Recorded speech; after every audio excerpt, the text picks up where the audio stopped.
आजचा आपला दिवस आणि ब्लॉग दोघी झाले भुसावळमध्ये सुरू. सकाळी 6:00लाच जाणं पडलं भुसावळ. चाला काहून ते सांगतो. सगळ्यात पहिले राधे राधे. सकाळी 5:45 वाजेपासून उभे आहे पण अजून नाव लिहणारा काही आला नाही. फायनली मग 3रा नंबर लावला. 7 वाजले. म्हटलं चला काही खाऊन घेऊ. नक्की वाचा खूप फायदा होईल. मग मेडिसिन घेतल्या आणि मग निघलो भाऊ घराकडे.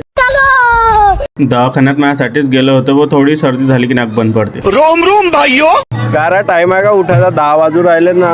पत्ता घ्यायला सांगत आहे ना पत्ता. मयूरनं मीनं दुर्गेशची मजाक घेतली जरा. मग बसलो मीटिंगला. जांभया येत होत्या. झोपेल नव्हतो रातभर. फोडणीच्या शेवया खाल्ल्या आणि रेस्ट केला. उठलो लगेच. मग काय आपल्या डेलीच्या कामाला लागलो. माल डिलिव्हर केला. डबल माल डिलिव्हर करायला जाणं होतं. हा महिने मी येतो मागेच लागला. मग त्याला म्हटलं अरे तू थांब जरा. हे घे तू शेंगदाणे खाय आणि तू बस जरा 8 दिवस. मग मस्त शेंगदाणे खात बसला भाऊ. कटलो तर नांदीच लागला. मग नांदच सोडे नाही. चालला मग चालला मागे मागे चालला मागे चालला घरी. कुदे कादे म्हटलं गेलं वाया. आहे बा डायरेक्ट बसला. झाला घरचाच मेंबर झाला. गँगली काही काम नाही. टाइमपास होते. मस्त बसेला सगळे. त्याला म्हटलं कणूस दे रे तर कणूस बी दे नाही. म्हटलं जाय मग चट्टीकडेच. काय भाऊ हे बा बसले. असं आता झाले ते आमच्या इटातलेच झाले. घाबरत नाही काही नाही काही नाही. आता घाबरत आता कुदीनं टॅड्या झालं मग सगळं. मग परत अभ्यास आले. बसलो मग अभ्यास केला मस्त.